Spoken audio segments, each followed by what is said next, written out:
प्रधानमंत्री नरेंद्र मोदी को एनडीए संसदीय दल का नेता चुन लिया गया है। राजनाथ सिंह ने उनके नाम का प्रस्ताव रखा, जिसका समर्थन अमित शाह, जेडीएस के कुमार स्वामी, टीडीपी के चंद्रबाबू नायडू, जेडीयू के नीतीश कुमार, शिवसेना के एकनाथ शिंदे और लोजपा के चिराग पासवान ने प्रस्ताव का अनुमोदन किया। एनडीए संसदीय दल की बैठक पुराने संसद भवन के सेंट्रल हॉल में आयोजित की गई। इस बैठक की शुरुआत में बीजेपी के अध्यक्ष जेपी नड्डा ने कहा कि हम लगातार तीसरी बार एनडीए की पूर्ण बहुमत की सरकार बनाने जा रहे हैं और नरेंद्र मोदी तीसरी बार प्रधानमंत्री बनने जा रहे हैं। आज उन्हें एनडीए संसदीय दल का नेता चुना जाएगा।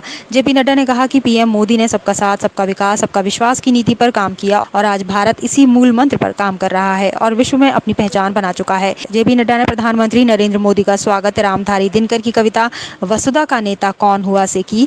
यह कविता रश्मि रति से ली गई है, जिसके बोल हैं, वसुधा का नेता कौन हुआ, भूखंड विजेता कौन हुआ, अतुलित यश क्रेता कौन हुआ, नवधर्म प्रेरणता कौन हुआ, जिसने न कभी आराम किया, विघ्नों में रहकर नाम किया। यहाँ उपस्थित हमारे सभी मुख्यमंत्री, उप मुख्यमंत्री और सभी एनडीए के नवनिर्वाचित हमारे सांसदगण और हमारे सभी संसदीय दल के सांसदगण, ये एक ऐतिहासिक पल और ये एक ऐतिहासिक घड़ी जिसका हम सबको इंतजार था, वह घड़ी आ गई है और हम सब लोगों ने तीसरी बार लगातार हमारे एनडीए के गठबंधन के नेता के रूप में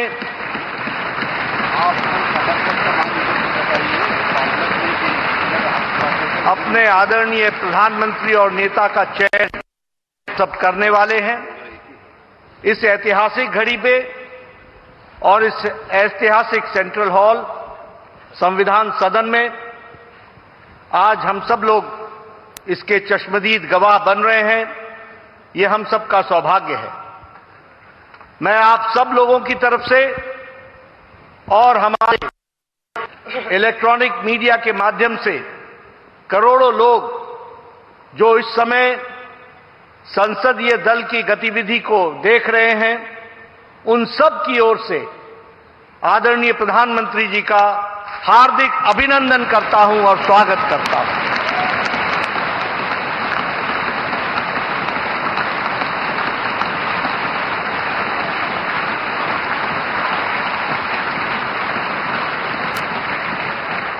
मैं अपने सभी एनडीए के घटक दल के नेताओं का, मंचासीन और सामने बैठे सभी नेताओं का अपने हृदय की गहराई से उनका भी हार्दिक अभिनंदन करता हूं, स्वागत करता हूं।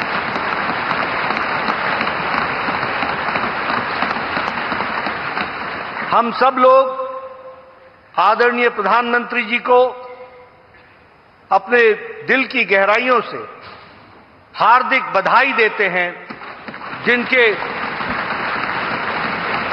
अथक प्रयास, अथक मेहनत हर पल, हर घड़ी, हर दिन, हर वर्ष, हर पल पल देश की सेवा के लिए उन्होंने समर्पित किया और यही कारण है कि आज भारत पुनः इतिहास रच रहा है कि तीसरी बार लगातार बहुमत के साथ एनडीए की सरकार आ रही है।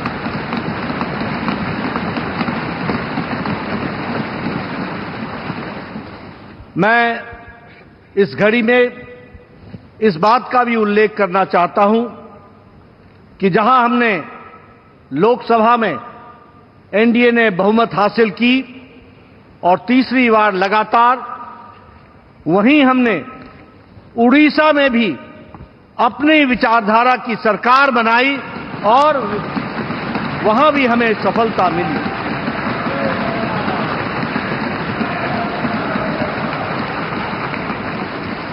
मुझे खुशी है आप सबसे ये बताते हुए कि आंध्र प्रदेश में भी एनडीए की सरकार एक तरफा बनती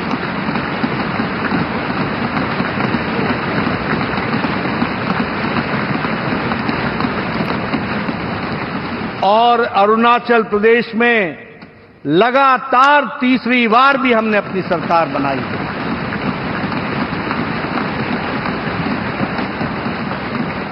और सिक्किम में भी एनडीए की सरकार बनी है, उसके लिए भी मैं बहुत बहुत बधाई देना चाहता हूं। ये एनडीए का विकास यात्रा आदरणीय प्रधानमंत्री मोदी जी के अथक प्रयास से, उनकी नीतियां रिफॉर्म, परफॉर्म, ट्रांसफॉर्म, देश को आगे ले जाने के लिए जो उन्होंने नेतृत्व किया और फ्रंट से नेतृत्व किया, उसका यह नतीजा है कि आज हम इस ऐतिहासिक पल के साक्षी हो रहे हैं। हमें याद है 10 साल पहले उदासीन भारत था। 10 साल पहले भारत के बारे में यह कहा जाता था कि यहां कुछ बदलने वाला नहीं है। और आज 10 साल बाद मोदी जी के नेतृत्व में वही भारत आकांक्षी भारत बन गया और विकसित भारत के संकल्प को लेकर के चल पड़ा है। इसको भी हमको समझना चाहिए। देश की सरहद मजबूत हुए, देश की सुरक्षा मजबूत हुई, अंतर्राष्ट्रीय दृष्टि से भारत ने अपने आप को स्थापित किया आदरणीय प्रधानमंत्री मोदी जी के नेतृत्व में। वहीं देश का इंफ्रास्ट्रक्चर आगे बढ़ा और वहीं गांव मजबूत हुआ, गरीब को ताकत मिली, महिलाओं का सशक्तिकरण हुआ, युवाओं के आकांक्षाओं को पंख लगे, हमारे किसानों को मुख्य धारा में लाया गया और हमारे दलितों को सम्मान के साथ आगे बढ़ने का रास्ता रखा। और यह सब संभव हुआ जिस मंत्र को लेकर आदरणीय प्रधानमंत्री जी चले, सबका साथ, सबका विकास, सबका विश्वास, सबका प्रयास। और उनके परिश्रम के कारण यह हम आज देख रहे हैं और हम अपने नेतृत्व का फिर से चयन करने वाले हैं। मैं रामधारी सिंह दिनकर जी की कविता पंक्तियां पढ़ना चाहूंगा प्रधानमंत्री जी के पुनः स्वागत में। वसुधा का नेता कौन हुआ, भूखंड विजेता कौन हुआ, अतुलित यश क्रेता कौन हुआ, नवधर्म प्रणेता कौन हुआ, जिसने न कभी आराम किया, विघ्नों में भी रहकर नाम किया।